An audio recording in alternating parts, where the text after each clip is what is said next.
Bonjour mes amis. Je vous invite à parler encore une fois de nos familles. La Bible n'a pas que les conseils en Éphésiens 5 concernant nos couples, il y en a beaucoup d'autres. Et je vais prendre un qui s'adresse cette fois-ci spécialement aux hommes. Nous avons un passage qui parle aux époux en tant que chefs de leur foyer, en tant que responsables et en tant que prêtres. En tant que personnes dont dépendent les autres et dans le premier cas, les épouses. Je vais prendre d'abord la première partie de ce passage. 1 Pierre 3, le verset 7. 1 Pierre 3, le verset 7. Marie, montrez à votre tour de la sagesse dans vos rapports avec vos femmes, comme un sexe plus faible. Honorez-les, comme devant aussi hériter avec vous de la grâce de la vie. Nous n'allons pas parler pourquoi la parole dit le sexe faible. Ce n'est pas mon sujet, même si c'est un sujet intéressant, car dans beaucoup de domaines, les femmes sont plus fortes que les hommes, mais peut-être une autre fois. Le Seigneur demande donc au mari. Marie, premièrement, Marie, montrez à votre tour de la sagesse dans vos rapports avec vos femmes. Le Seigneur dit aux hommes de faire attention. Ils ne peuvent pas traiter leur épouse comme si elle était des hommes. Il veut dire par là qu'elles sont différentes. En prononçant le mot faible, il fait d'ailleurs allusion au fait d'offrir une protection, un devoir de protéger.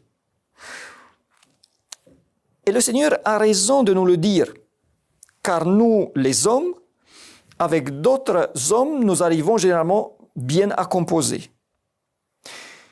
Mais gérer les femmes, avec leurs émotions, c'est beau, mais ô combien difficile. Et quand nous pensons que nous avons bien compris, elles réussissent toujours à nous surprendre. Il faut donc qu'on fasse des efforts. Il faut qu'on demande au Seigneur de la sagesse pour cela. Mais ça vaut vraiment le coup, car on a voulu se marier, on a voulu partager nos vies avec une belle et merveilleuse femme. Ce serait après vraiment dommage de vivre avec elle et de ne pas la comprendre, au moins en partie. Et ce serait tragique de casser nos relations par un manque de sagesse dans notre comportement envers elle. Donc, premièrement, Marie, montrez de la sagesse envers vos femmes. 2. Honorez-les comme devant aussi hériter avec vous de la grâce de la vie.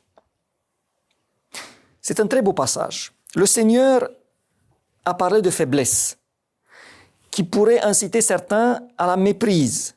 Mais tout de suite, il demande à l'honorer, à les honorer. C'est là où nous voyons qu'il s'agit des personnes égales en valeur. Il ne suffit pas de protéger son épouse. Il faut la respecter. Il faut la traiter avec du respect. Il faut la respecter en tant que personne. Il faut respecter ses opinions. Et vous avez remarqué l'argument? Car elles vont aussi hériter avec vous de la grâce de la vie. Donc l'homme est le prêtre de sa famille. Et le prêtre est celui qui était responsable de l'obtention de la grâce, du pardon, qui avait dans l'Ancien Testament une position assez élevée. Mais ici, le Seigneur dit aux hommes qui sont près de leur famille, attention, devant le Seigneur, vous êtes au même endroit. Et toi et elle, vous avez besoin du pardon. Donc même si tu es le prêtre de la famille, Il n'y a pas de position plus élevée ou de valeur plus élevée. Mais ce qui m'intéresse et ce qui me plaît le plus dans ce passage est ce qui suit. Car le Seigneur donne encore un autre argument pour demander aux hommes de bien traiter leurs épouses. Un argument très très fort à mon avis.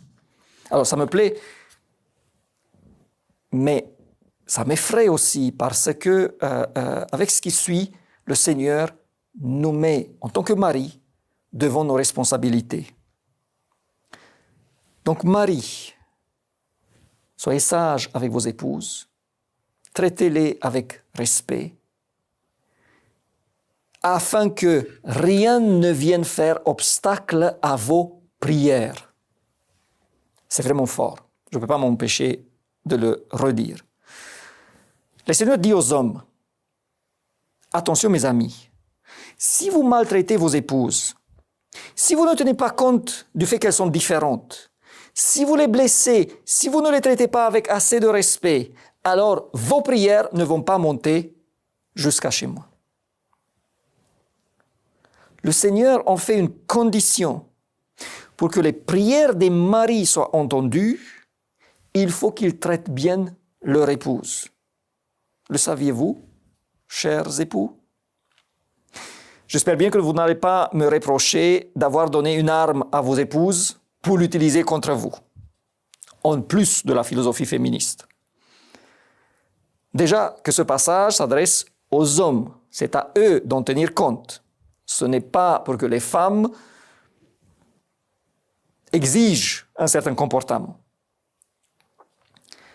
Mais il est quand même important de dire que certains hommes, beaucoup même, ont maltraité leurs épouses et ont exigé parfois une obéissance aveugle en se basant sur Éphésiens 5 et n'ont jamais tenu compte qu'une telle attitude bloque leur prière dans le chemin vers le Seigneur.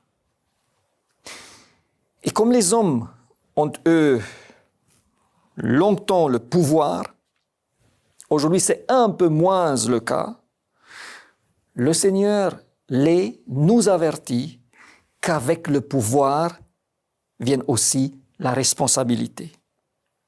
Et il nous dit qu'un comportement égoïste, dictatorial, méprisant envers nos épouses, fait que Dieu ne veut plus de nos prières. Peut-être que certains d'entre nous ont compris maintenant pourquoi certaines de leurs prières n'ont pas trouvé écho. Ce qui compte est que dans nos vies, tout est lié. Mon comportement avec mon épouse est en lien étroit avec ma relation avec Dieu. Je ne peux pas négliger mes devoirs sacrés envers elle, alors que je me suis solennellement engagé à l'aimer, à la respecter, à la soutenir au moment du mariage, et pouvoir après me présenter devant le Seigneur comme si rien n'était. Oui, je crois que pour les épouses, c'est la même chose, mais ce n'est pas le sujet. Je m'adresse donc à tous les époux. Mettons tout en œuvre pour ne pas faillir dans nos responsabilités envers nos épouses. Et à part le fait que le retour de leur part nous fera beaucoup de bien, il n'y aura pas après d'obstacles pour nos prières. À la prochaine, mes amis.